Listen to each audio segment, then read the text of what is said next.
We loading up the hearse, throw it in reverse. I come from the church of the Marvel Universe. Bodies getting stuffed in the bag. Hey everybody, welcome back to the Cryptcast. I'm Mike. Heyo, I'm Brian. And we are coming to you from inside the comic crypt in Eatontown, New Jersey. And we're here with a book review. This week, we are reviewing Blacksad, which was recommended to us by Jack DeMarco and James Greatorex. And I'm glad they did. Yeah. Excellent book. Yeah, good recommendation. We read a hardcover that came out in 2010 that was published by Dark Horse. And it contains 3 stories that were originally published in 2000, 2003, and 2005 by, if I can get my copy, I don't know what, oh, it's hiding. Mm-hmm. By Juan Diaz, Canales, and Juanjo, Guarnido. Well, better you than me, buddy. I apologize for butchering those names, but they are very talented, and I very much like this book. The creators are Spanish, but this was originally printed for a French market, and then later translated into English and a ton of other languages. So, very cool. Despite like the internationality of it, it is an American centric story. Like it takes place in New York and around the country. It is essentially just noir stories, like 1950s detective noir. He's a main character's a private detective. But he's a cat. He's a kitty cat. I really, really liked it. Art is beautiful. It's all like watercolor, and it's so detailed. And everyone's so expressive. It's a beautiful book. They were great stories, all 3 of them. Mm-hmm. I just wonder what the decision was to make it an animal world. It provides a certain amount of freedom, right? Like you can assign. There's an intro here, in the book in this hardcover by Jim Steranko, and he kind of covers it a little bit, where the animals can kind of denote the personality or mirror the personality of the character, because they don't really. Them being animals doesn't come into play too often. It does a couple times. Hardly at all. Right. But the slimy dude is like a rat, kind of thing, and it's stuff like that. Yeah, at one point he mentions having a good sense of smell because he's a cat, because one guy stinks. Yeah. But and that's he's a ferret, and ferrets smell. But that's not a regular thing. It's so minimal in these books, the attention to them being animals. Right. No, it's just they are acting like people, and they just also happen to be animals. Yeah. It has a little flavor to it, and everyone looks great. Yeah, I enjoy the art. I don't whatever the reasoning was. I enjoy it. I'm just curious what the decision making thing was there. I don't know, but I think it's the right one. What inspired? Because I don't think this would be as good if they were just people. Sure. There's the extra flavor thrown in where it's this makes it better. Right, but did this come from influences like Mouse or definitely that, because Omaha Cat Dancer, or there's right. I mean, there's a rich tradition of people animals and animal people through all of comics and that's why furries animation. Are a thing. Yeah, well, that's it. All the males are drawn very accurate as what the animal they are. All the females are just hot ladies with noses and ears. Yeah, this book would make you feel like a creep, man. From neck down, these women are beautiful, and there's a couple of nude panels too that are just Jesus. Why does it gotta have a cat head? I don't feel like creep.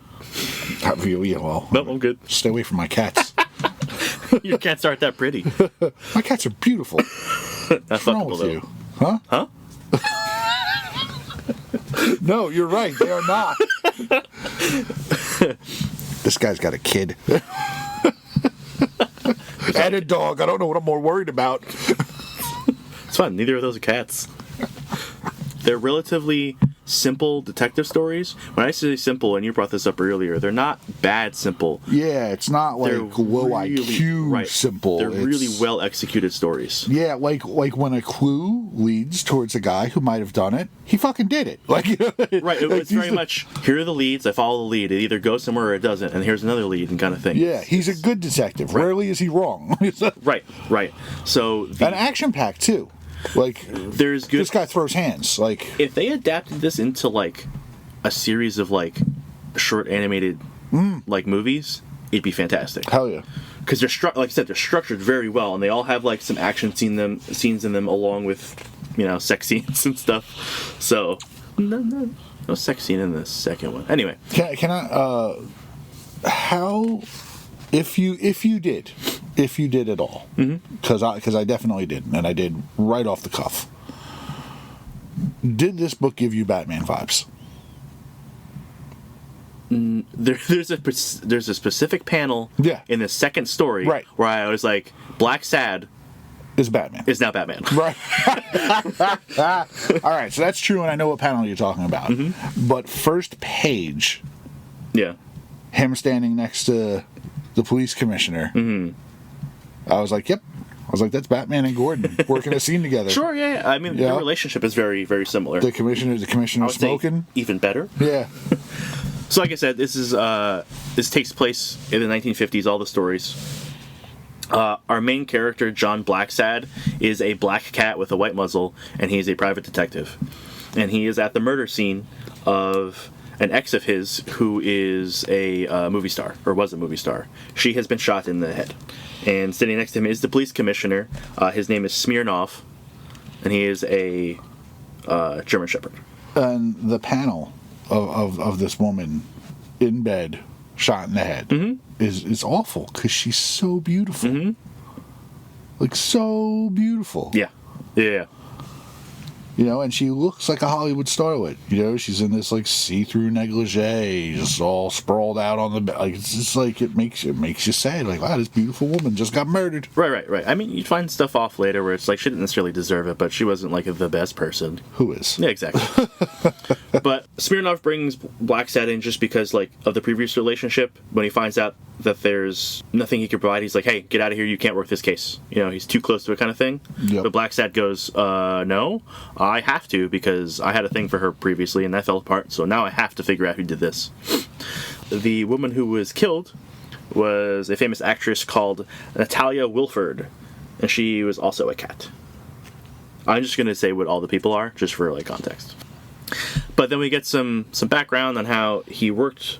Well, to that regard, the commissioner is Smirnov is a German Shepherd. Yeah, I mentioned. Yeah. And like all the police are dogs.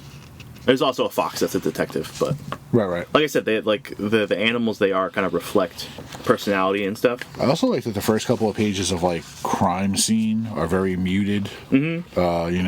Noir colored. Like there's some color, but it's dingy and toned down. Well, and if you look, so we have like a montage of story, like flashbacks of the relationship that Blacksad had with Natalia, where he was hired initially to find out who was sending her threatening messages along with some flowers. Yeah, and it's all bright and colorful. Right, because the past was so bright and wonderful. Right. And everything gets dark and gloomy again because it's just reflecting the mood so well. So basically they have a relationship and it ends up falling apart because of her lifestyle and the partying and things like that. Again, he decides to work the case. He goes and talks to a friend of his who is a heavyweight boxer named Jake Ostiombe. He worked previously for Natalia as a bodyguard, and the only thing that he has to give him is the name Leon, which is one of Natalia's admirers. Blacksad tracks that dude down, gets to his apartment, and finds out that they had a relationship. He manages to pick up a couple clues there by talking to the maid, who is a little mouse. And Blacksad is written so well because he at several points during all the stories just kind of turns on the charm. Yeah. And like he could talk his way out of most stuff. It's very impressive. But through the clues from the maid, she mentioned a bug-eyed friend of Leon's that said he was going on vacation. He stops by a studio, producer studio, to talk to the producer. What's he, like a walrus? He is a walrus, yeah. I'll say he doesn't have like huge tusks. No, but that's a traditional like Disney walrus. Yeah. Because Leon was a screenwriter, and the producer echoes the maid that a bug-eyed guy came and said, hey, he's going away for a little while. On the way out, he's attacked by a lizard who is just wearing a black suit, white tie, comes at him with a knife, tries to kill him, Blacksad, also kick-ass fighter. Yeah, amazing. Mm-hmm. And the fight scenes choreographed well. They're not like crazy. They're quick, as a fight should be. Right. You know, the fight ends in less than a page. You're talking about maybe like 4 or 5 panels altogether. But this guy fails to kill Blacksad. Blacksad, unfortunately, lets this guy escape. Then we see the would-be assassin talking to whoever the boss is. And he kind of threatens this dude's life and sends a mongoose after him. Huh? Mongoose after a reptile? I like that they keep the boss's face in the shadows. Yeah, they did the thing. They don't go with the reveal. Right, it's pulled away so you don't see it, or it's covered in shadow, or covered in like text box so you don't know. But it doesn't matter because we know who he is beforehand. We don't see him and it's oh no, a release yeah. The lizard clocks the dude watching him, and I took it as all the reptiles are like Italians. It's just a vibe I got. To the way they're dressing, the way they're acting. But the lizard cuts through a pool hall bar and asks if he can go out the back. He hands the package off to the tender, and this ferret runs in and record scratch. He realizes in the wrong spot. The whole room looks at him. Walked into the wrong bar, right, buddy. Yeah. Right. Yeah. The bartender, who's like an old iguana, goes tis tis tis. I would say you're in the wrong hole, pal. Hairy guys are not too welcome here. And he pulls some chunk out of his face. Yeah, plucks a patch of fur off him. Cool. Blacksad follows up on a clue, ends up at a bar. That the artwork gets me. I know you're trying to get through the story, but the panel in the bar, there's so many different breeds of reptile. Mm-hmm. You know, the one guy's clearly a snake, craning his neck real far. Yeah. You know, and then there's an iguana, and this guy looks more like a gecko. It's so well done. A ton of attention to detail. A ton to not just make them a generic lizard. If you go back to the beginning of this. And it's like every panel. You go to the bar, and the bar is fully stocked. All the bottles are bottles. Yeah. But Blacksad's office is a fucking a wreck, and you could see everything. Right. Decipherable, not just drawn mess. Right. Oh, there's that thing. Oh, there's that thing. Yeah. But Blacksad at this bar finds out that Natalia and Leon both frequented there, and a rat who is there offers to show Blacksad where Leon is. All the while, a orangutan is playing a blues song. Another cool thing that the series does is it uses real songs that are then credited at the bottom, so you can go listen to them. Yeah, Cemetery Blues, written by Sid Laney in 1923. Mm-hmm. And funny, I did it. I actually Spotify'd songs, and I've been listening to fucking 20s and 30s music for 2 days now. I haven't been doing that, but yeah, it's a nice, cool touch. That's fine. I'm a big fan of Billie Holiday and stuff like that, so that's fine. I do a little blues touch here and there. I don't go too deep, though. So, the rat brings Blacksad to a cemetery, to a grave that says Noelle Christine, and it happens to be an anagram for Leon Kronsky. And it's a fresh grave, flowers on it. There's a little wreath. Blacksad's kind of contemplating what that means. So this dude got buried under an assumed name. He's dead. And while he's doing that, all of a sudden he's got a rhino and a bear on either side of him. And they're heavies. And they beat the shit out of him. He gets a couple licks in, but they're big dudes who overpower him. And they just kick him unconscious. That being said, though, in comparison, him being a cat, they're people. The bear and the rhino are big people. Right. They're not a rhino next to a house cat. Correct. He gets his ass kicked by 2 dudes, but it is not an out of proportion. A modern touchstone for people of my age range and younger would be Zootopia. Okay. Where, there's a little more size difference in that, but yes, they're just people. Blacksad is a man-sized cat. Right. The rhino is a large man-sized rhino. Same thing with the bear. But they overpower him, they knock him out, and they're there to basically say, hey, this is a warning. Stop what you're doing. None of your goddamn business. I hope you get the message. We're not into repeating it. Mm-hmm. Fuck you. He wakes up, and stumbles his way home. But on the way, because he looks like a drunk vagrant and he's stumbling into stuff because he has a bad concussion, he gets picked up by the cops. But this actually works in his favor because he gets a little alone time in the cell to kind of like mull over all his leads. And then the next morning, Smirnov comes to him and goes, "Hey, we picked you up because we need to talk. I'm getting pressure from the top, like the tippy top, that we can't see this case through. Exactly. Like, we're being told to shut it. It is what it is. And you, because you work outside the system, you're going to do it for me." And Smirnov says, "I like to imagine a better world where even the powerful pay their debts." He goes, "Deep down, I'm naive." Yeah, I love that one. Right. It's like, deep down, I'm naive. Well, he's just, but like you said, he's like his Gorgon. He's like, all right, he's the good guy. Like, there's no like ulterior motive for Smirnov. He's like, I want justice for people. Foolish optimism. Right. So he agrees to have Blacksad's back no matter what happens. He's going to back him up. Blacksad then goes home, and he's met by that lizard again, who shoves a gun in his face. But the lizard's mistaken. He doesn't realize that Blacksad is there, like, investigating the murder. He thinks that Blacksad is there to edge on his blackmail, because that's what he's been doing. He's been blackmailing Natalia and or a guy. Where is it? I can't find it. Oh, no, okay. So he was blackmailing Natalia and Leon, but the dialogue's so good too. It's like, you and I have a compatibility problem. yeah, but that's because he thinks that Blacksad's like edging on his territory. Yeah. So he's been blackmailing Natalia. He knows all the dirty little secrets.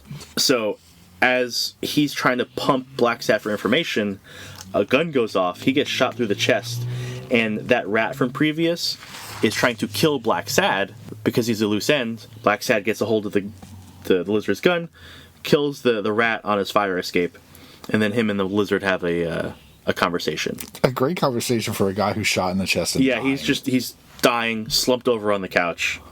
Blacksad offers him a cigarette, and he says, "No thanks, don't smoke," as he's dying. Yeah, which I love. Yeah. It's so good. But essentially, he just straight up spills the beans. Natalia was having an affair with Leon, who was killed by his boss, and his name is Ivo Static. Yeah, Ivo Static. Who Natalia was having an actual relationship with. So when Static found out about it, tortured and killed Leon, and then he went and personally killed Natalia on his own. And he mentions how it just, like, he didn't even blink at it. It was no big deal. Yeah, because he's a sore loser. Mm-hmm. So now, Blacksad's got a name. He doesn't waste any goddamn time. He goes to Ivo Static's, like, building. You know, like the Trump Tower. He's got Static, like, Heights or Static Tower. Yeah, before that, when he's talking to the lizard, you know, the lizard turns down the cigarette, but Blacksad lights one. Mm-hmm. And then there's that one panel before he goes to see Ivo where the lizard guy is just dead, slumped over against his couch on the floor, and Blacksad's laying on the couch smoking a cigarette, which he's had a rough couple days, man. But I feel that thing where it's just like, am I going to call cops? Am I going to deal? No, fuck it. I'm going to sit down and I'm going to fucking smoke this cigarette. Like, I need a minute. Yeah, I need a minute. Yeah. But we find out that Ivo Static is, like, the richest guy in town. He's a self-made millionaire, quote unquote, and he's just kind of a shit guy. He's one of those dudes who's like, I have everything, so fuck you. I'm going to take what I want. He has a chin vagina like Trump. Kinda. He's got the little neck thing going on. Yeah. But Blacksad sneaks his way inside the tower, gets up to the top, like, office. He gets a little revenge on the bear and the rhino. He leads them out of, like, the waiting area in Ivo's office, and he takes them out with a fire extinguisher. Like, to the face. To the face. For both of them.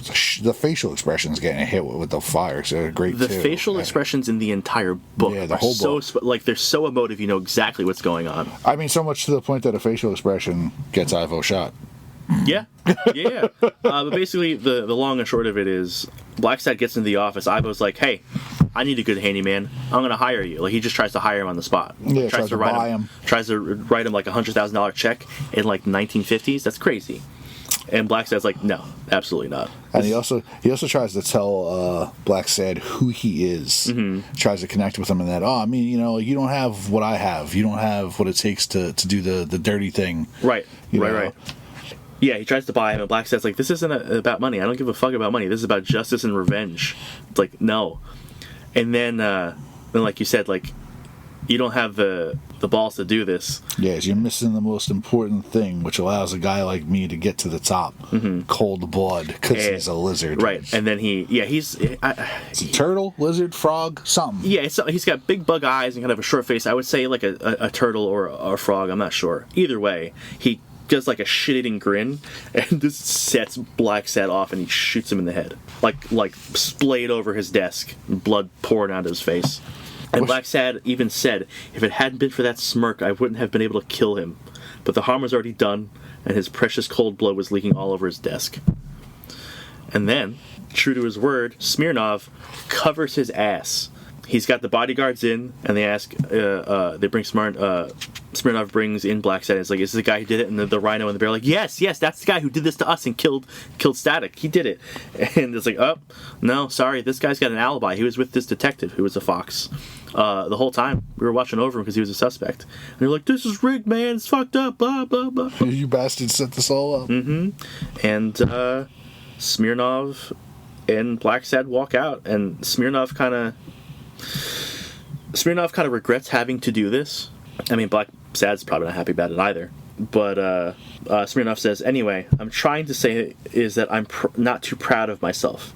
I don't have a clean conscience, and it's a very unpleasant feeling. Because he had to break the rules to get the guy. And that's the end of the first book. Just super straightforward. Yeah, super straightforward. It's a great story, beginning to end. I mean, you can spend so much time just staring into these panels. Right, and I did. Like, how many cars do you think's drawn in that last panel of a city block? Dozens? Yeah. If not more? Yeah. Like, I'm not going to sit here and count, but, like, man, there's got to be 30, 40 cars. Like, the architecture, the time taken on all the small detail is really, like, I think the balance that makes the story minimal. Yes. You know? Yeah, I love that story. Super simple, very straightforward. No like crazy twists or reveals or anything like that. It's just like, oh, okay, cool, done. Yeah, the next two I feel don't have the simplicity of the first one. They try to. It's hard. The writing style is the same. It's still good and to the point. But they're dealing with so much more topical and political kind of things. It's not just a straightforward murder. Right. There's like racism involved and there's more moving parts. Yeah, for sure. Where this is just like a love triangle that went sour kind of thing. Yeah. There's more moving parts in the second story. I think I like the second story best, but it has like a gotcha twist at the end. I'm not necessarily a fan of, but it's like, oh shit, like kind of thing where it's like, okay, this is still good. Yeah, and then, and that one, like, there's no, like, as with a lot of noir stories, is you don't get a lot of happy endings, and I feel like No, specifically, there's no happy endings in any of this. I feel like, as tragic as the second one is, I find the third one a little more tragic. He loses something, but, like... Yeah. In this one, at the end, with the little girl, they're, like... There's a happiness behind it. Yeah, but there's also like a sadness where it's like, yeah, you got fucked, man. Like, yeah. But this one specifically deals with a lot of racism. Like the book opens, and Blacksad is in a neighborhood called The Line, and it starts with a lynching. Like there is a vulture hanging off a lamppost, dead, and here he meets a sidekick. He's a ferret named Weekly, and he's great. It's one of the only times Blacksad will mention being a cat. He says that this guy smells so bad. Yep. And that, like, cats have heightened senses of smell. It's unfortunate because this guy reeks. Yeah. But he, like I said, he becomes his like little sidekick. Yeah, Weekly's awesome. He's endearing. Yeah. And Blacksad just initially just kind of like tells him to fuck off. Like gets in his face. Like, we're not friends. It's a great facial expression, too. Because Weekly mistakes him for a reporter because he's taking notes at the scene of the lynching. Yeah, and Weekly is a reporter. Yeah. He works for like a tabloid like Rag. Then we get to the actual actual deal, he meets his client, who is Miss Gray, who is a deer at a school, and a young girl named Kaylee has gone missing. But her mother hasn't reported it. The cops aren't interested because she is not white. There is a lot of racial tension in the line. Again, the name of the neighborhood. There are two factions. There's the Arctic Nation, which are the whites, the Nazi Klansmen all rolled into one, and then there are the Black Claws, which are basically the Black Panthers. The Black Panthers. Yeah. Some of the stuff, like, it's weird because what are they? The snowflakes? Arctic Nation. Yeah, the snowflakes. Mm-hmm. The Arctic Nation, like, they don't care what species you are. Correct. As long as you're white. As long as you're white. There's like a lighter skinned pig, and it looks like maybe an owl and an otter. That would be a stoat or an ermine, maybe even a mink, because he mentions making a coat out of him. Okay. Yeah. Okay. But it's very weird, you know, because, like, it's an animal world where there are lots of different colored furs, you know. There's browns and dark browns and blacks and right, you know. So it's really it's kind of odd, you know, because, like, even with people, like, the amount of melanin you have, like, there's different shades of white. It's like, almost like saying that racism and judging people on their skin color is fucking stupid. It is fucking stupid. You know? And, like, I almost feel like, you know, it's like if Nazis are like, you got an albino guy, and we're just like, oh no, too white. you took it too far, man. But it's the same thing with the Black Claws. Yeah, because when they see Blacksad for the first time, they're like, what's with the muzzle? Because his muzzle's white. It comes up 2 times in the story, or like once he's confronted by the Arctic Nation, and he brings up his, like, he points to his muzzle, which is white, and he goes, what, this not good enough? Yeah. And then the Black Claws get on him and it's like, hey, what happened to your face? And it's just like, man, I can't win. Like, you know. But like, I mean, it comes from both sides. Like anything like that is no good. But anyway, so this Miss Gray wants Blacksad to find Kaylee because no one's interested in it. Mm-hmm. And then we cut to an Arctic fox, who is like one of the higher ups in the Arctic Nation, giving a speech on how the white race was put onto Earth by God himself and is meant to reign over others, and that one day a snowy blanket will cover everything and the Earth will be perfect. I love the accidental irony that the symbol for this hate group is a snowflake. Yeah. Yeah, it's like, oh. Well, the terminology didn't exist yet. Remember, this was published in like the early 2000s. I know. Crazy, right? It's awesome that it just lined up. It's like, okay, snowflakes, tell me more about your problems. Right, right. Blacksad is checking out this speech, and the mink goes to hand out like a leaflet to him and doesn't realize he's black and quickly like rips it away. Snatches it back, like, yeah. no, you don't get one. And Blacksad runs into Weekly again, and they decide to go have a drink. Weekly's like, hey, let's be friends. Let's go warm up and get a drink. And they warm up by Weekly getting a bourbon milkshake, and Blacksad looks like he's just drinking some iced water, or maybe like an iced drink. It's just like, no, that's cold. What are you doing? Anyway, they go into the. I just noticed this. There is a constant thing about Weekly smelling bad, because ferrets smell bad.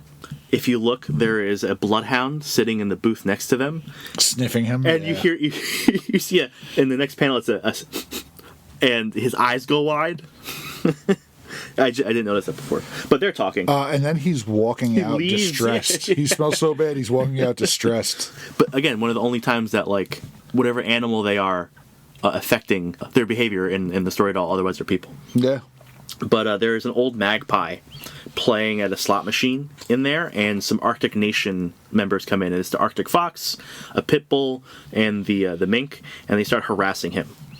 And they point to a sign that says "No colored people allowed." And what, you haven't read the sign? And he says, "Boys, you know perfectly well that this old fool is regrettably unable to enjoy the sight of your lovely and immaculately white pelts because he's blind." And they start laughing at him. But then they see Blacksad, and they start harassing him, which gets the mink beat up and tossed over the bar, at which point the Arctic fox tells the tender, who is looks like a manatee, to call Karup. Corrupt? Corrupt. Yes. His name is Karup, and he is a corrupt official who is a polar bear. He's the chief of police. So Weekly and Blacksad get brought into his office, and we see some photos on his desk. One is of himself at a barbecue with his wife and the Arctic Fox, who has his hand on his wife's hips. And then we see a photo of Karup and his wife married. Karup is a scout leader and a choir lead. So, good boy. He also has a Confederate flag behind him in his office. And basically, Karup's like, hey, you need to stop fucking around in my town. We find out that Karup hates troublemakers and anarchists, and he's a fan of the Old Testament. He's an eye for an eye guy. So if you fuck around, you're gonna get fucked around with. And he points to a saber on his wall next to the Confederate flag. He asks if they know who it belongs to, and Blacksad goes, I'm guessing it's belonged to the General Lee, the Ace of Spades, a true icon for defenders of lost causes. And Karup's like, surprised you know history. You know, because Blacksad's black. And more or less he says, stop fucking around in my town and get out of here, because his wife shows up. and Weekly whistles at his wife in the hallway as they're leaving the office. Blacksad, face in hand. Yeah, he's like, Jesus Christ. Face palm. Then we cut to Blacksad at a drive-in movie. It's just a fantastic little, like, seeing a 50 sci-fi B-movie rendered in just these two panels is just fun. It's them. It's giant ants. It's them. I know. It even says so. Yeah. The billboard says them. Mm-hmm. It's fantastic. It's one of my favorite movies. It's fun. But to see it like this... It gets edged out by Lupus, Night of the Lupus, because that's giant carnivorous bunnies, which is just as equally ridiculous. The 50s, weird time. Great time. Atomics. Happiness. So Blacksad's at the drive-in to track down and talk to Kaylee's mother, who's named Dinah, and she is a brown bear, and they agree to meet up after her shift. Then there's a gratuitous scene of her changing for no reason. Gonna sex it up a little bit. And so she has brown fur with a white patch on her chest. This will come and make sense later. Yeah. But she breaks down being like, I didn't go to the cops because the cops don't care about colored people. Like, I have a little brown girl and they're not going to fucking do anything about it. Why would I go to the corrupt police? And then he brings up, like she's crying in his shoulder, and he brings up Old Man Oldsmill's son, which I fucking hate his name because they call him Old Man Oldsmill, who's like a higher up in the town, and there's rumors that she was having an affair with his son, who is severely mentally handicapped. Super severely. Yeah. But he got this information from Weekly. It's bad information. They're talking about it. Weekly and Blacksad are like catching each other up in a convenience store, and this is where we first meet the Black Claws, and it's a Rottweiler, a horse, and a bull. Like I said, very strong Black Panther vibes. They come in, the white goat says, you punks aren't allowed in here, and they just shove the butt of a shotgun right into his face, knocking him out. And then they threaten Weekly to do them a favor and run something in this paper saying that they don't kidnap kids, and if people want to know what happened to that little girl, they should go talk to Karup. They figure that he's covering up for Oldsmill, and that's where they give Blacksad some shit about his snout. Yeah. What happened to your snout, brother? Which is like weird, because it's like, fucking, what do you mean? What happened? Why don't you not just assume that he was born that way? Mm-hmm. Well, they are black supremacists instead of white supremacists, so they're gonna give him shit about it. He's got one spot of white. Doesn't matter, man. It's just. And this is where racism is stupid. Right. It's like, listen, if like 95% of me is black and I was willing to, let's say I was willing to join your gang and I was willing to pick up arms and fight on your side, you won't have me because I have a white dot? It's just ridiculous. Goes the same way, or the other way, man. Like, it's bad all around. So, Blacksad has Weekly go and keep an eye on Mrs. Karup, and he goes to talk to Oldsmill at a sports club. That is clearly a whites-only sports club. Well, I like the before that even. I like the back with the gangs in the store when they were pushing around Weekly. I love that like Blacksad's not down with any faction. He's just like, no, I'm not cool with racism on either side. Yeah, I'm not cool with any of this. Because when they knock Weekly down, a paint can spills on his head, and the black horse like pokes him in the head and gets paint on his glove, and he goes to wipe it on Blacksad's muzzle. And he's like, "You give me so much as a freckle, and I'll end you." Yeah, and he has his pistol in his gut. Yeah, like Blacksad has his pistol in the horse's gut. Yeah, but the plan is that Weekly's absolutely going to run exactly what they threatened him with, because he said it's going to make for a good paper. So why wouldn't I do it? Right. We get back to Blacksad, who goes to see Oldsmill, who is a white tiger playing tennis with his very mentally handicapped son, who is a cheetah. He's like picking at the racket. He's not even like playing. Yeah, he's like plucking the strings. Yeah. But Blacksad doesn't fuck around. He brings up Kaylee, and Oldsmill knows all about the rumors about his son and all the covering up, or whatever. And he says about his son, who would want to sleep with that reject? Like, he knows it.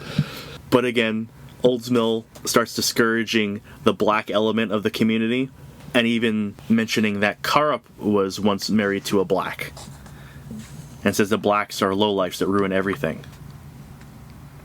It's like, woof. Right to his face. Yeah. And then Blacksad hits Oldsmill like right where it hurts, and says, it's too bad about your son. You know that happens because of inbreeding, right? Mixing doesn't sound like such a bad idea now. And then as he's talking, he catches one of the tennis balls. They're playing on a clay court, so his hand gets dirty, and he gets some of that clay dust on Oldsmill's shirt, kind of being like, yeah. And Oldsmill's wearing all white, by the way. Yes. Of course. We cut back to Weekly, and he's spying on Karup's wife, and that Arctic fox, his name's Huck, we find out later, comes to visit her, and he catches them having an affair. Takes some photos. And that is a graphic panel. It's not crazy graphic.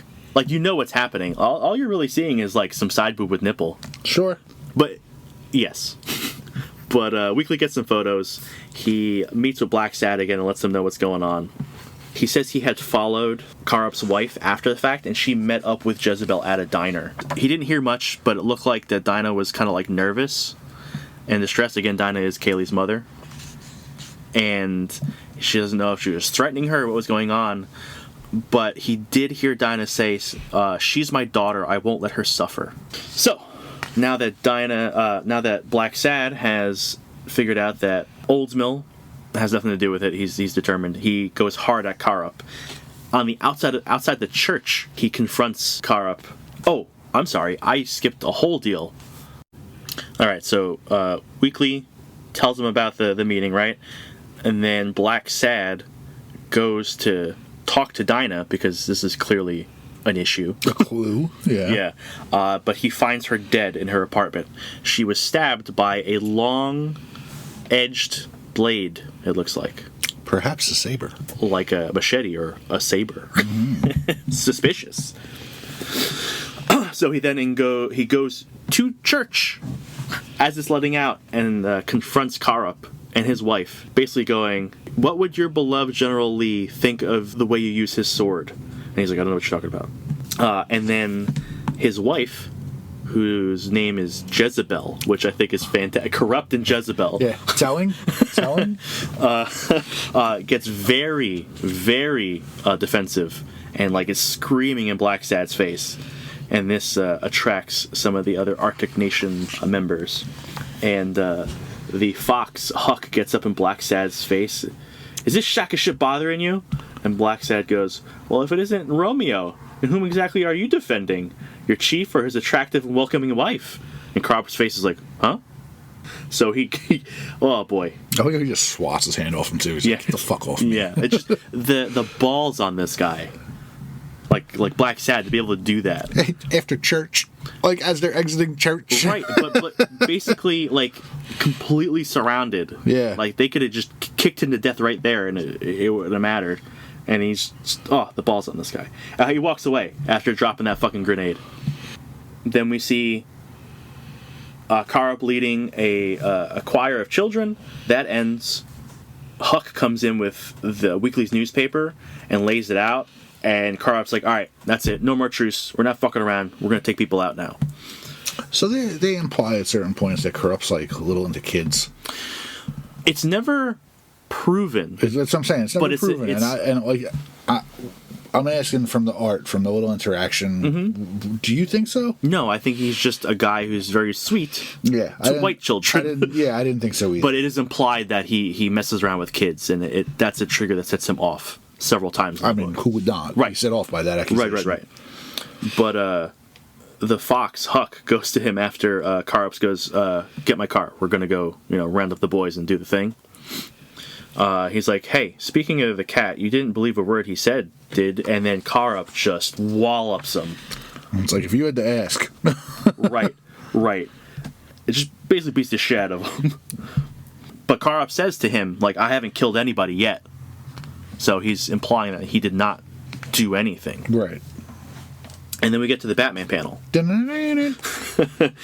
There is a half-built train line in the line that Blacksad's talking about while he's like sitting on like one of the eaves of like the station, all in shadow, just straight up Batman. With like the trench coat blowing the wind and his cat ears making the points. Definitely a Batman homage, yeah.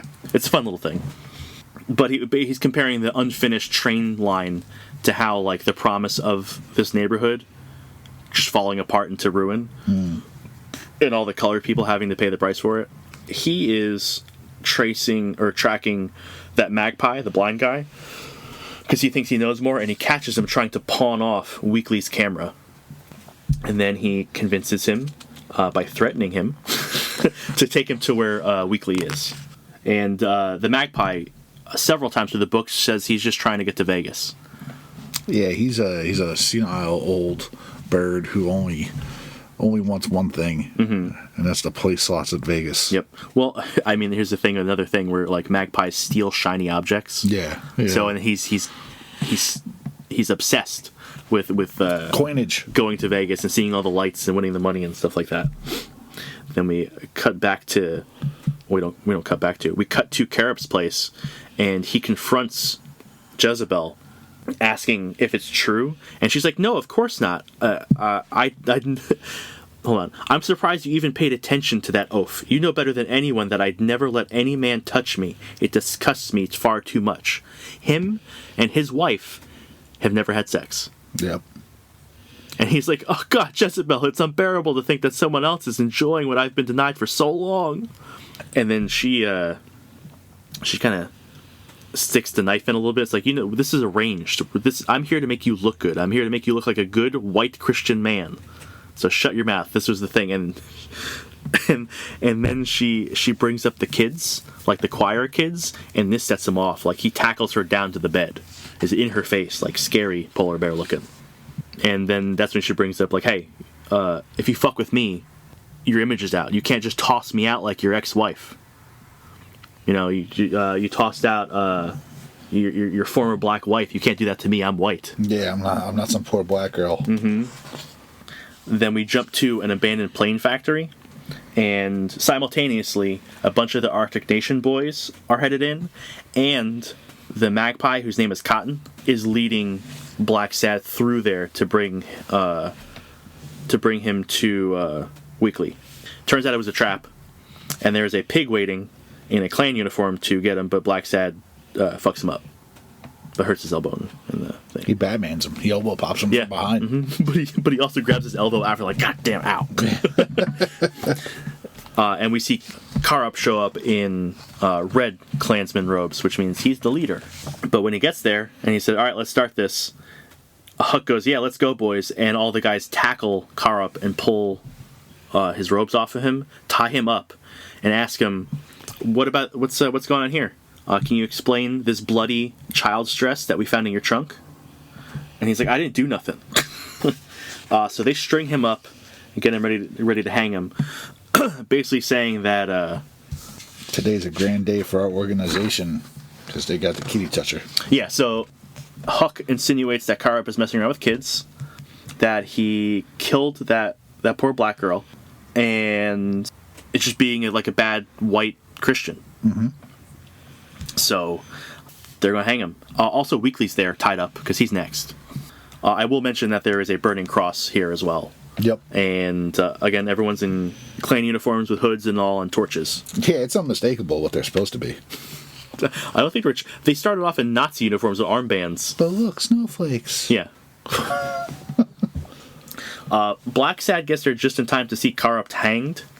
And while they're getting Weekly ready to, like, for his turn, he somehow, like, insinuates himself into the crowd and gets. Well, he takes the pig's uniform. Yeah. The clan costume. Yeah, he takes the clan's outfit from the pig. But after Corrupt's hanged, he managed to get himself in a spot that allows him to be the guy who's going to put the noose onto Weekly. And he goes, "When I say, jump as far as you can." And he grabs the noose and he swings over and knocks down the burning cross into the crowd. And all the racists start firing guns at him. Cotton wanders into the chaos, grabs Huck, and says, "You can't just leave the girl. We've got to get her out of here before the fire spreads." And Huck goes, "Do whatever you like. It's your problem now." And Cotton goes, "Yours too if the others find you're the one behind her kidnapping." And Huck shoots him, so there's no one left to rat him out. Exactly. Blacksad kills a couple of Klansmen, finds Weekly, and they end up coming across Cotton, who leads them to Kaylee, who's holed up in an old plane. And Cotton ends up dying in the cockpit of the plane and asks Blacksad if he could take him to Vegas. Right. Yeah. It's like the minute they found the kid, I was not relieved. No. The minute they found the kid, I was like, "Great, your mom's dead." Yeah. Yeah. Tragedy all around. Awesome. And it's like, there's still a lot of shit going on. Like, we don't know exactly what happened here. Yeah. So they get out of the burning factory. Blacksad goes to see Huck at his gas station / mechanic shop. There is a sign out front that says, "We serve white people only." He smashes that on the way in just for good measure. He starts to talk to Huck. There's no response. He pulls him out from under a car, and he's got a screwdriver through his eye. Which I was very happy to see, but also like, well, who the fuck did that? Right. I'm not going to lie. I immediately was like, man, I hope it's a school teacher. Blacksad's getting ready to go to the funeral for Karup, and Weekly shows up with the developed photos of the affair between Jezebel and Huck. And Blacksad sees a photo, and he's like, "Huh? All right, I need you to go to the paper and tell them to make anything you can on Karup's first wife." Another song playing during the scene while he's getting ready. Strange Fruit, written by Abel Murpole in 1935. Six. My eyes are blurry. I looked up that song and I listened to that song too. Ooh, that's a fucked up song. Are these all very sad songs? Oh, yeah. So, there's about, 4 people at Karup's funeral at the gravesite? Jezebel being one of them. She leaves his gravesite, then leaves a rose at Dinah's grave, and is sobbing over it. Blacksad comes over and confronts her, and just out of nowhere, rips open her coat and her blouse, exposing her chest, and she is all white with a black patch on her chest that mirrors Dinah. And then we get the big, crazy twist. Yeah, I gotta admit, I wasn't ready for that panel where he rips her shirt open. I was just like, what are you doing, bro? As soon as I saw the marking, I was like, yeah. It was like, whoa! It's snowing out. It's cold. But basically, we get the background on Karup, where he was married to a black woman, but then he started to fall in with like the powerful people, and he wanted to climb the social ladder in the line, and he started to become more and more racist as he kind of fell victim to the rhetoric, and he became more and more ashamed of having a black wife, started to mistreat her. She got pregnant, and the worst thing that could possibly happen is to have a mixed race child, so he decides to try to kill her by driving her out in nothing but her nightie while she's 7 months pregnant and leaving her in the woods during a snowstorm. Cool guy. Super cool. Yeah. She manages to survive and have her kids, which are Jezebel and Dinah. Yeah. They're twins.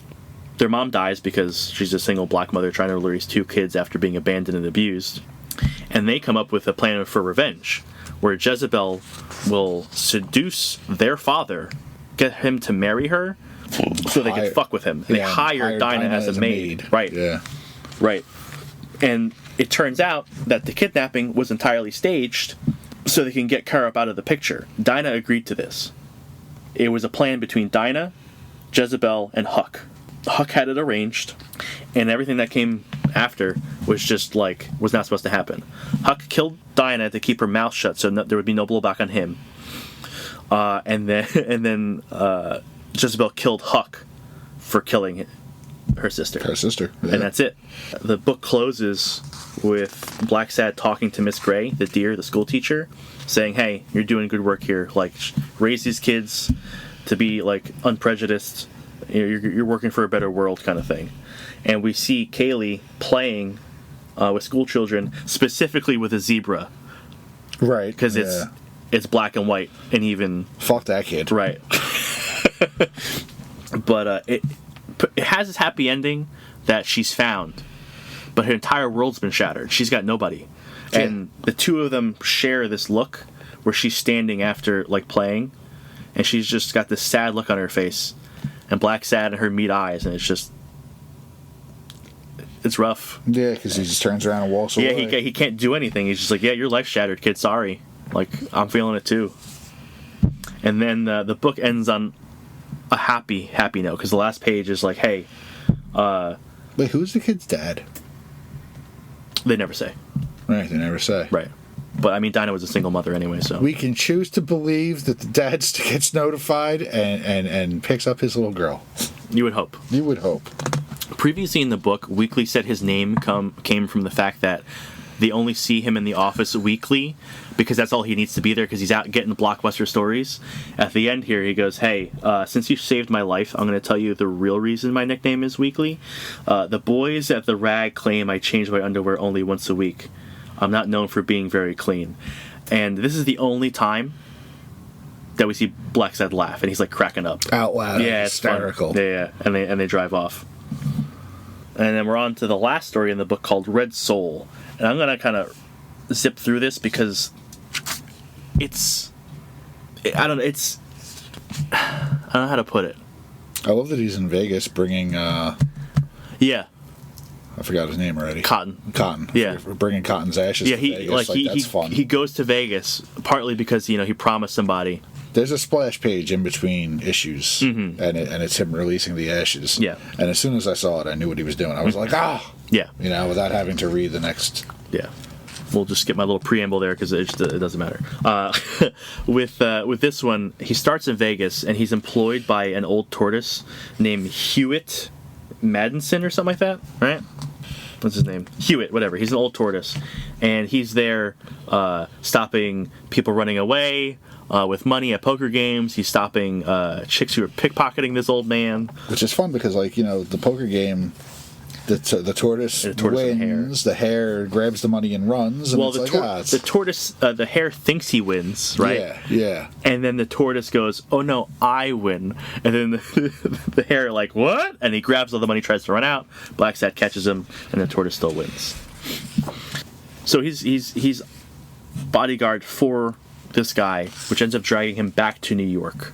And they're at an art gallery because the tortoise wants to buy some art with his winnings from Vegas. He's already a rich dude. I like that he hates the job, too. Yeah, he's just there for the money. But, they go out to eat. There's a costume contest for his dead ex-girlfriend. And he's like, all right, great. I don't even want to look at the stage. There's 3 girls dressed up like my dead ex. He's so not into it. There are parties watching nuclear bomb testing in the desert in Vegas, and he's looking the other way because he doesn't give a fuck. Yeah.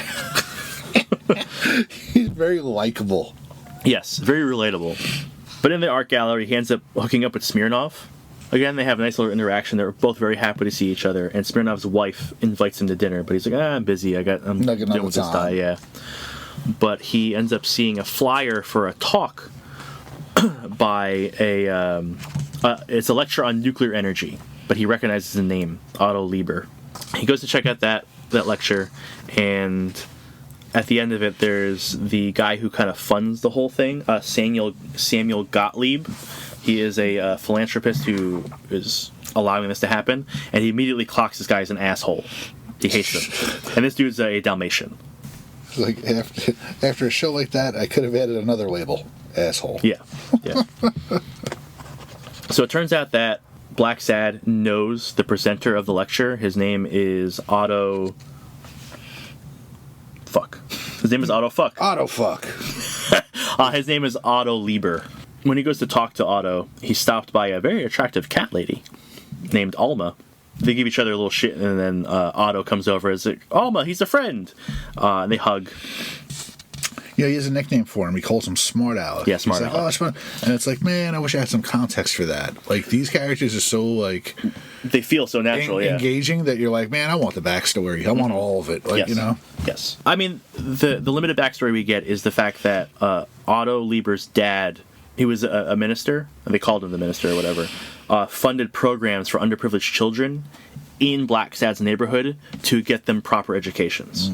And Otto was a teacher there, so you should have to assume that Otto taught Blacksad as a child. Well, let me ask you, because there's some telegraphing that happens in here, and just knowing comics, you just pick up on stuff. Yeah. Did you know when the Dalmatian handed the owl his hat that hat was going to get somebody else killed? Did I know? Yeah. No. I knew. I knew right away somebody else was going to wear that hat and wound up dead. I mean, it's like a little pork pie hat with it wasn't one of those German hats. Yeah, with a little feather. Yeah. Because Otto Lieber is German. Right. Well, he's Einstein. Yeah. Well, he's not Einstein. They worked on the H-bomb. Like, this is what he was. Yeah. Yes. He's a nuclear physicist who worked on getting the atomic bomb built. Right. Yeah. It's not Einstein. He's one of those guys, though. He's one of those guys. Yeah. While this talk is going on... Well, that's right. Einstein wasn't a Nazi. Well, they let it go. They're just... Yeah, spoilers. It turns out this guy is a former Nazi. I was going to say more what's his face? The famous one. But, like the good ones that were just in it for progression in science. Right. They only use slave labor to do all their stuff. It's fine. Lieber gets whisked away by Gottfield because they have to go do something. Also, there's bricks crashing through the windows from anti-communist protesters outside the lecture. By the way, this is taking place during the Red Scare. Like, there's literally a senator that's just McCarthy. His name is Senator Gallo, and he's just Joseph McCarthy. Yep. Yeah. And that's the underlying tone for the whole book is McCarthyism. Yeah. Pretty much. But as they leave, Gottfield invites Blacksad to a party so he can come talk to his friend.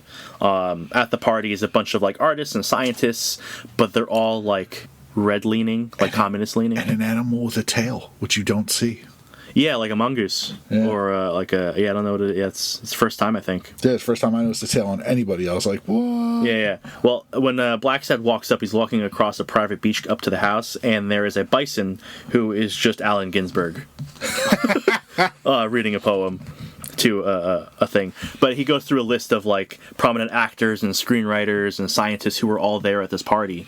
But again, they all have communist leaning agendas or socialist leaning tendencies, kind of thing. In the amount of 12. They call them the 12 apostles. Yeah. Which, damn, arrogant. Mm-hmm. There's 12 of you. What else would you call yourself? Yeah. There's the apostles. Well, cool. That makes me Jesus. Wow. Yeah. Who has the nerve? Yeah.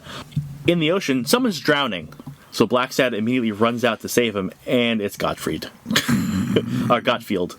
And he's like, ugh. And he's super, super drunk. And Blacksad's just not happy about it. And Blacksad's like, if I knew it was you, I would have just left you. Yeah, he looks like he has the tolerance for drinking and alcohol like I do. Mm-hmm. I think he just get away from me. I think he just hates Gottfield because he's an ass already, and he's even more when he's They get a drunk Gottfield inside.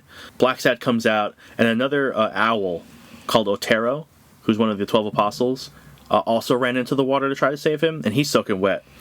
So he gets a change of clothes, and Lieber gives his hat to Otero so he doesn't catch cold.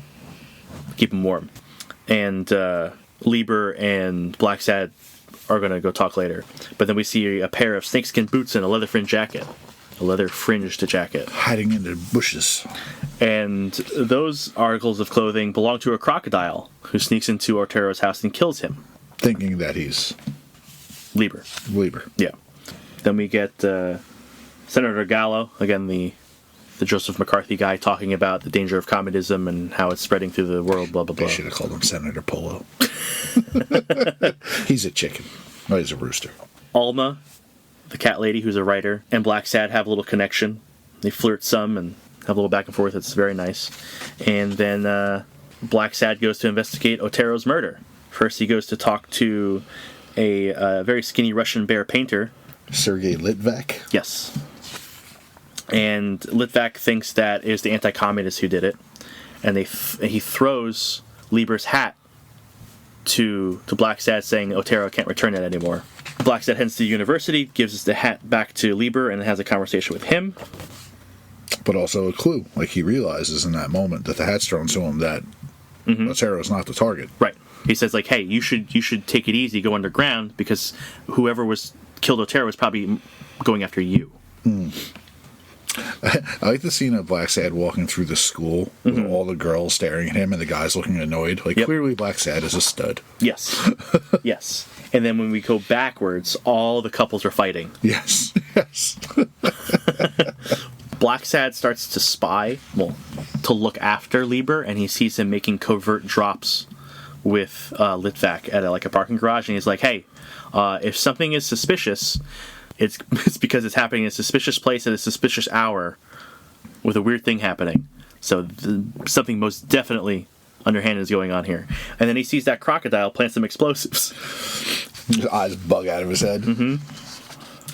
He runs out of the building he's in, gets into the parking garage. Dukes of Hazzard slides across the hood of the car. And he saves Lieber just in the nick of time. As the car explodes, they both get caught in the explosion. And that crocodile gets away scot-free. Yeah, starts ditching clothes. And then that crocodile gets tackled through the front window of a shoe store. And Blacksad beats the crap out of him. Hooks off on him. But he manages to, the crocodile gets away because he smashes Blacksad in the face with a footstool. Yep. At the scene of the explosion, Blacksad, looking all bloodied and beat up, goes to talk to Smirnov, saying he accepts dinner information. The dinner invitation now. Let's do that tonight. We also find out that Lieber's missing. Not dead, just gone. Right. Blacksad uses the dinner invitation as an excuse to kind of have a date with Alma, as well as trading some information with Smirnov. They find out that the crocodile's name was Ribs, but he's a tough. He doesn't have the explosives training to do what happened there, so someone else must have provided it. And that leads him to figure it's another guy, Laszlo something. I forget. But then we see a distraught Lieber walking through Blacksad's former neighborhood, and it's just rife with poverty. Yeah, it's a Skid Row. Right. It's just homeless everywhere. Kids being chased by cops. He goes to his father's old church, and it's in ruins. It's just full of squatters. Dude, those two little kitten purse snatchers are adorable. They look adorable, yeah. I would have just let them get away with it. So Blacksad, following up on the explosives things, heads to the home of Laszlo Herzl, who is a monkey of some kind. Oh, sorry. He's a monkey of some kind. While he's looking for information, Laszlo gets a shotgun pointed at Blacksad's head, and when it's all said and done, Laszlo ends up getting shot because it gets turned on him, and we find out that Laszlo is a Holocaust survivor and a Nazi hunter who absolutely was trying to kill Lieber because he's a former Nazi. He pulls out a file on Lieber, and he's got a picture with Hitler in the lab. Is Hitler a cat or a dog? He is a cat. It's definitely a reference to Mouse there. Okay. We jump to Senator Gallo pressuring Gottfield to give up all his friends, and basically says, hey, I'm going to give you special access to a bunker. So when all the missiles fly and the world ends from nuclear holocaust, you'll be safe. You just have to give me all your friends. And he kind of kicks off a paranoid, how would you describe it? He just breaks Gottfield. He goes crazy with paranoia after this. Yeah, absolutely. But anyway, Gottfield gives up everybody's names, and the FBI is arresting everyone that was at that party, the 12 apostles. Blacksad finds out about it and rushes to the dinner date he has with Alma, just as he sees two FBI agents arresting her. So he impersonates the FBI agent with a fake badge manages to escort her out with a wolf or a coyote. He looks like Wile E. Coyote. He's got to be a coyote. Yeah, it was like a coyote and like a puma. Yeah, puma. A mountain lion. Yeah, something like that. But he takes out the coyote in the elevator and manages to get Alma out. And we get to see Weekly again. Yeah! Yeah, I was happy to see him again. Yeah. He brings Alma to Weekly's apartment so they could lay low there for a little bit. And Weekly thinks that they're just there to screw. and as Weekly's leaving, he goes, the old FBI trick. Yeah, I've used that one before. It's like, oh, that's so good. Blacksad's, Weekly thinks that we're here to screw. And he's like, mm-hmm. And that's not the case? Yep, but they end up screwing. They make love. No, they screwed. Look at that big, sexy, naked panel. Mm-hmm. We jump back to those FBI agents who are confronting the painter, and they try to arrest him and inject him with truth serum, but accidentally overdose him and kill him. Great idea. Yeah. Oh, hey, when they're hanging out in Weekly's apartment, they're playing a record. That's Ella Fitzgerald. I didn't realize that. Oh, yeah? Yeah. Oh, you like that? Mm-hmm. There's so much in this artwork. There's tons. We find Blacksad coming up on Lieber in like an underground aquarium, like a basement aquarium. And Lieber confirms everything. This is a great conversation. I have a bookmark here because this is probably my favorite line in the whole book. It was like engraved on a tombstone kind of knowledge here. There's knowledge to pass on. We make a lot of mistakes throughout our lives. It's only natural.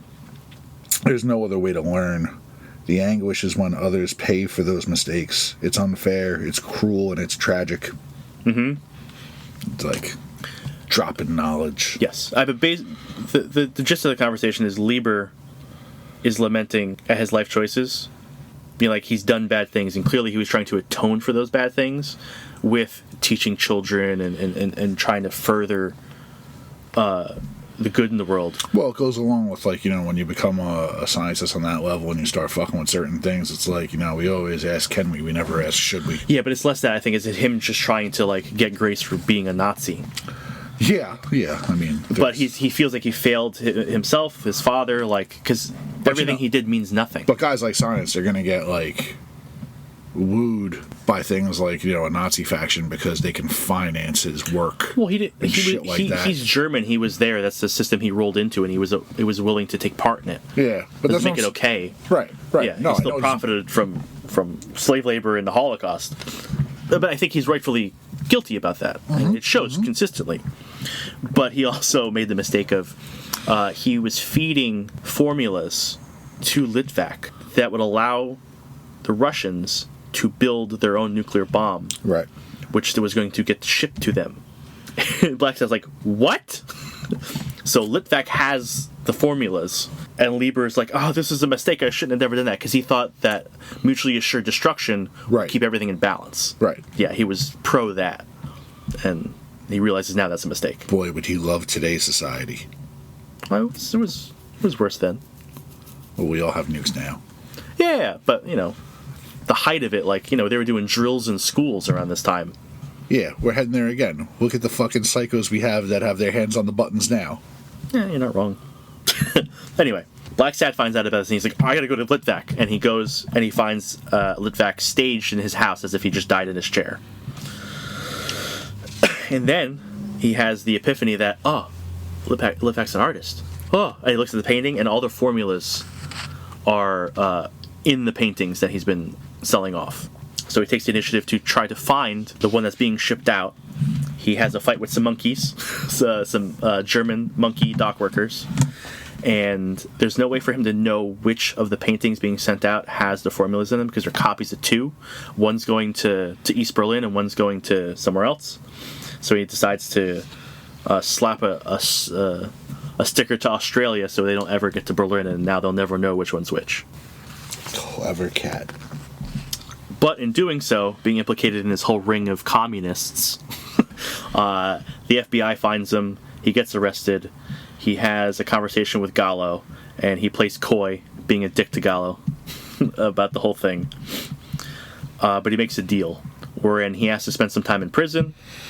Did you catch the story that crap, what's the owl's name? Lieber. Lieber tells him the story about the fish. Yes.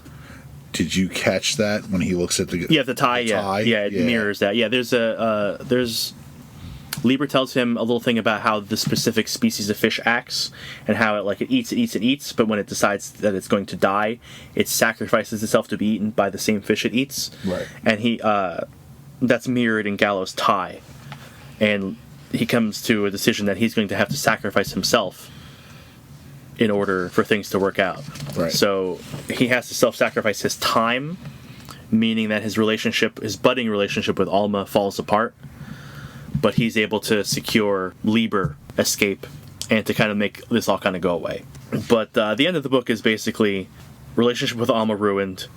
He has a dead man drop where he has the names of all the people that Gallo is allowing to kind of hide in the bunker, which is like elites, which is they all happen to be supporters of his, so it's bad info to get out. So he gives that to Weekly, so if anything happens to Blacksad, that gets released. And Lieber goes back to Germany to help rebuild a war-torn country, help kids again. And that's it. Yeah, pretty much. Blacksad gets denied another happy ending. Right. He gets the book returned to him from Alma. Mm-hmm. Yeah, it just gets to, I really like this. I need to track down the other stories. There are 2 other stories that were not in here. There's some short stories as well. I think it's in the book. What are they called? Yeah, it's at the end. It's something in Amarillo, right? A Silent Hell. Mm-hmm. I think that takes place in New Orleans, and Amarillo is obviously in Texas. So yeah, I really like to read both of those. I want more of this, and it's sad that it only comes out very infrequently. Now, this was Jack and James? This is Jack DeMarco and James Greatorex, yeah. Yeah, thanks to both of them. Yeah, excellent. I never would have touched it. Yeah, the first time I heard about it, Jack DeMarco asked me to order a copy for him. Mm. Mm-hmm. But it's been on my radar. I've known what it was. Obviously, it's been around for a bunch of years. I'd never heard of it. But I was like, Cat Detective, okay. Mm-hmm. It's like, and nobody, sure. I didn't know anyone who read it. No one had come back to me like, hey, I was just like, yeah, it does not seem like my cup of tea, because I am not like historically a noir guy. Yeah, I do like noir most of the time. Like Brubaker has like solid noir. There's other good stuff out there, but like this was fantastic.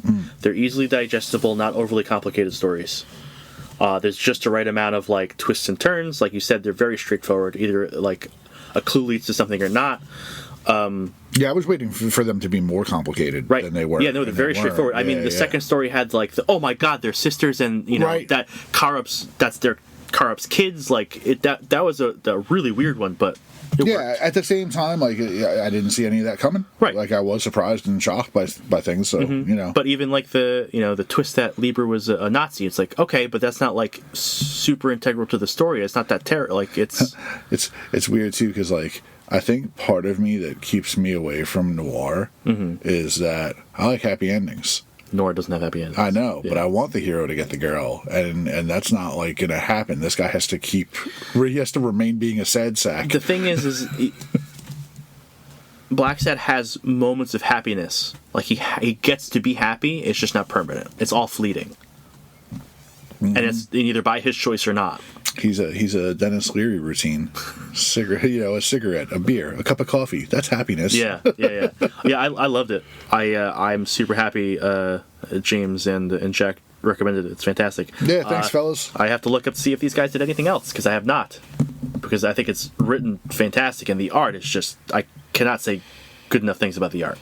Yeah. The fact that it's watercolor. Yeah. Yeah. So good. So detailed. It's wonderful. Like going through it a second time, you just pick up more stuff. Right. Like I'll probably flip through it again just to like scrutinize the art. I highly recommend this read. This is up there with Transformers as far as like the best things we've read so far. Yeah. For me. For me too. Yeah. Yeah. Very good. I mean, I would put it over Transformers because I knew what I was getting into.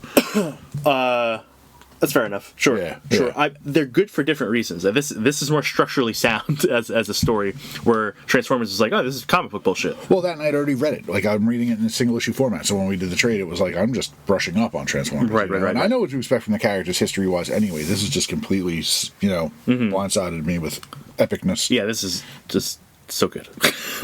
So good. I might be a furry after this. Yeah? No. What animal do you think you are? I think you're a polar bear. Don't be racist. If I were an animal,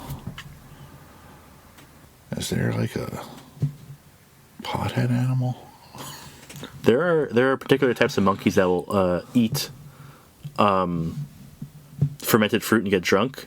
Reindeer eat specifically mushrooms. Why do you know these The things? psychoreactive mushrooms. Really? Yeah. Mushrooms. They get high. Deer are tripping. Uh-huh. That's how they fly. Now, Yeah. you heard it here, folks. That's how Santa's reindeer fly. They do shrooms. Uh-huh. I'll try to think of other animals that do drugs. I think I'd probably be a sloth. You're more active than a sloth. Am I? What's a large moseying mammal? A bear? Yeah, I might have to be like a real lazy bear. A baloo? I'm Yogi. No, I would definitely not be Blue. I would be Yogi. I would just be trying to steal your picnic basket. See, if I were to say if I were an animal, it's none of my favorite animals because I like cool animals. I'd probably be something like a mole or like a groundhog because I just want to like go in a little hole and like do things. You know, leave me alone. I'm solitary. I'm not hanging out with anybody. I'm just like in a dark place doing projects. So I'm gonna say like a mole or a groundhog. Like the gopher from Winnie the Pooh. Right? Yeah. Yeah, he wears wearing his hard hat and shit. Mm-hmm. You have to talk with that whistle though. I can't do that. So yeah, I would say a fun read. It's not like super depressing. It is a good read. Definitely get it. Absolutely. I'm going to make sure this is stocked in the store forever now. Yeah. Yeah, I'm gonna have to track down those other stories. I might have enjoyed it the most. Like I said, it's up there with Transformers. Those are the best reads we've had, and I don't know which one I like more. I'm trying to think like all the stuff that we've read. Like I've pretty much read before. You know, it's like hard to do a second or third go around of a Batman story compared to something so fresh. Mm-hmm. Yeah. Yeah. So that's it for us. So thanks for listening. You absolutely should read this. If you like to suggest a story that you really love that you think could beat out Blacksad, you should go read it first because it's going to be hard to beat out. You can send us an email at thecomiccryptcast@gmail.com. We would definitely appreciate any kind of recommendations because, again, I would never have read this if it was recommended here. Yeah, absolutely. So more recommendations, like, please. I love this, so I want more. Give me more stories. You can follow our store on Instagram and Facebook. The links will be in the show notes. Anything else you want to say? Happy New Year. This will be a couple weeks later, but yeah, Happy New Year. Meow. Go read your books. Meow.